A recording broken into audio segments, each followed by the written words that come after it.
परम सत्कार योग गुरु प्यारी साध संगत जी राधा स्वामी जी।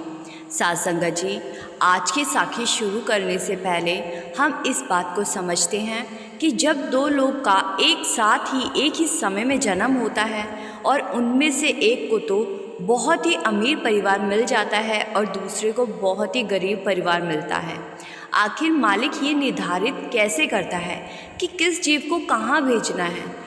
क्यों किसी को मालिक इतनी भयंकर गरीबी दे देता है?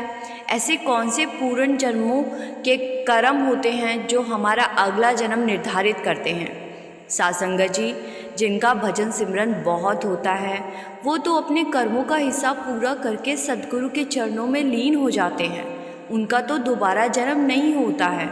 लेकिन जो लोग भजन सिमरन नहीं करते तो उन्हें मालिक फिर से दुनिया में भेज देता है और उनको उनके पिछले जन्म के कर्मों के आधार पर भेजा जाता है। इस वीडियो में हम समझेंगे कि वो कौन से पूर्व जन्म के कर्म होते हैं जिनकी वजह से किसी जीव को बहुत भयंकर गरीबी उठानी पड़ती है। साध संगत जी, एक बार एक सत्संगी ने अपने सद्गुरु से पूछा कि सद्गुरु, मैं इतनी भक्ति भाव वाला इंसान हूँ, आपके डेरे में बहुत सेवा भी करता हूँ, लेकिन फिर भी मेरी ऐसी क्या गलती है जो मालिक ने मुझे इतना गरीब बना दिया? इतनी गरीबी है कि कभी कभी तो मुझे और मेरे परिवार को रात का भोजन तक नसीब नहीं हो पाता। तो सद्गुरु ने अपने सेवक को जो कुछ कहा वो साध संगत जी हम सबको बड़े ही ध्यान से सुनना चाहिए, क्योंकि पीछे हम जो कुछ कर कर आए हैं उसको भुलाकर कम से कम अपना आने वाला कल तो सुधार सकते हैं। तो सद्गुरु ने उस सत्संगी को समझाया कि इस संसार में ना तो कोई अपनी किस्मत किसी को दे सकता है, ना किसी की किस्मत ले सकता है। जब मालिक हमारी किस्मत का निर्माण करते हैं तो हमारे पूर्व कर्मों के आधार पर किस्मत लिखी जाती है और कर्मों के आधार पर ही हमारा अगला जन्म भी निर्धारित किया जाता है कि हमें कौन सी जुन्नी में भेजा जा रहा है और क्या क्या कष्ट हमें सहने पड़ेंगे। ये सब कुछ हमारे जन्म से पहले ही निर्धारित हो जाता है। अब तुम्हारा जो सवाल है कि मालिक किसी किसी को इतनी गरीबी क्यों देता है, तो भयंकर गरीबी की जुन्नी मिलने के पिछले हमारे पूर्व जन्मों में किए गए कुछ ऐसे कर्म होते हैं जो मैं अब तुम्हें बताने जा रहा हूँ। सबसे पहला कर्म होता है किसी दूसरे का हक मारना। मतलब अगर तुम बेईमानी करके या धोखा करके किसी दूसरे का हक मार लेते हो या फिर किसी दूसरे के धन संपत्ति पर बुरी नज़र रखते हो तो ऐसे कर्म अगले जन्म में गरीबी का मुख्य कारण बनते हैं। इसीलिए अपनी खुद की हक हलाल की कमाई पर ध्यान देना चाहिए, किसी दूसरे की धन जमीन पर नज़र नहीं रखनी चाहिए। इसके बाद दूसरा मुख्य कारण होता है भोजन ग्रहण करते समय अपने इष्ट का कुल मालिक का शुक्र न करना। ऐसा करना चोरी समान माना गया है। जो लोग भोजन करने से पहले अपने मन में हे मालिक तेरा शुक्र है नहीं बोलते तो वो भी पाप की श्रेणी में आता है। वैसे तो मालिक का शुक्र हर वेले करना चाहिए, लेकिन भोजन शुरू करने से पहले अपने मन में मालिक का शुक्र करके ही भोजन ग्रहण करना चाहिए।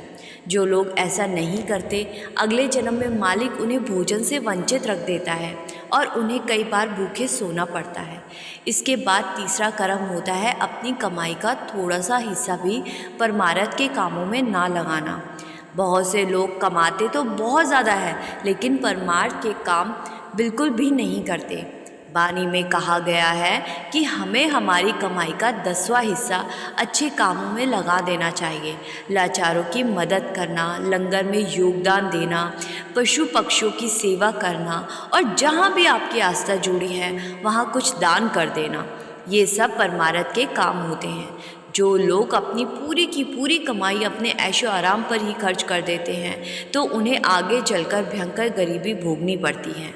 यहाँ ऐसा ज़रूरी नहीं कि 10वां हिस्सा ही लगाया जाए, लेकिन जितना भी हम सक्षम हो उतना तो हम कम से कम परमार्थ में ज़रूर लगा देना चाहिए। इसके बाद का कर्म है घर में स्त्री और बच्चों को बेवजह डांटना और मारना।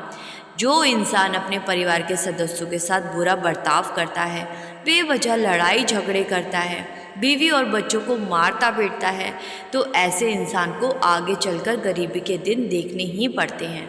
कभी कभी हम सबको अपने बच्चों को अच्छी शिक्षा देने के लिए थोड़ा बहुत हाथ उठाना पड़ता है और थोड़े बहुत लड़ाई झगड़े हर घर में ही होते हैं।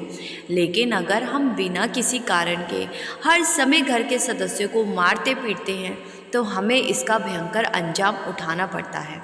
इसके बाद का कर्म है बेजुबान जानवर को अपने मुख के स्वाद के लिए मार कर खाना।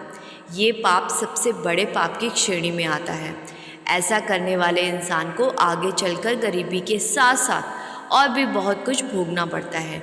गरीबी तो मालिक ऐसे इंसान को ज़रूर देता है, लेकिन साथ में ऐसी ऐसी बीमारियां भी दे देता है जिससे आदमी जब तक जीवित रहता है तब तक तड़पता है, क्योंकि ऐसे इंसान के पास अपनी बीमारी का इलाज करवाने तक के पैसे नहीं होते और उसको अपने शरीर की बीमारियों को स्वीकार करके ही जीवन बिताना होता है।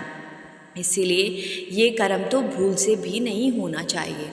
हर जीव को मालिक ने ही बनाया है और मालिक के बनाए जीवों को अगर हम कष्ट पहुंचाएंगे तो मालिक उसकी हमें बहुत बड़ी सज़ा देता है।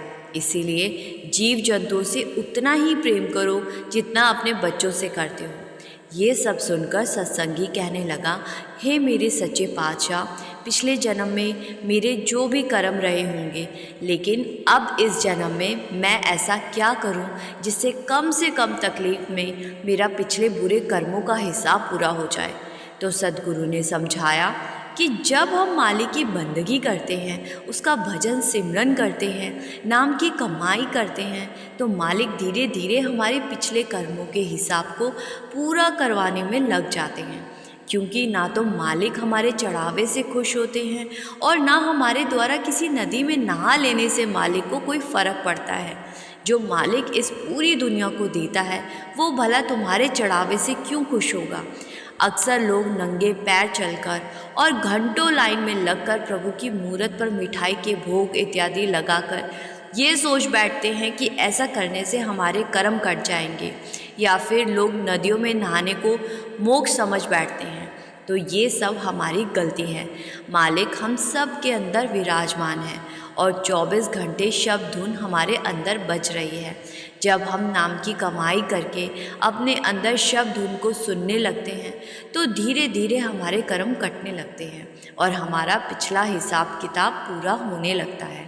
भजन सिमरन करने वाले जीव के हिस्से में आने वाली सूली को मालिक शूल में बदल देते हैं। इसीलिए जितना हो सके भजन सिमरन करो और अपने अंदर जाकर मालिक की पहचान करो। साथ संगत जी, पीछे हम क्या कुछ कर आए हैं ये तो हमें अब याद नहीं रहता, लेकिन हम भजन सिमरन करके अपने पिछले कर्मों के हिसाब को तो पूरा कर ही सकते हैं। क्योंकि जब तक हमारा यहाँ से हिसाब किताब पूरा नहीं हो जाता तब तक हमें बार बार आना और जाना पड़ता है। इसीलिए गुरु के हुक्म के अनुसार भजन सिमरन ज़रूर करो और वीडियो में बताई गई बातों के हिसाब से ही जीवन को जियो। साथ संगत जी, आप सभी से मेरी विनती है जी, कमेंट में राधा स्वामी ज़रूर लिखिए जी और संगत के अपने इस चैनल को सब्सक्राइब कर चैनल का हिस्सा ज़रूर बनिए जी। गुरु प्यारी साथ संगत जी, राधा स्वामी जी।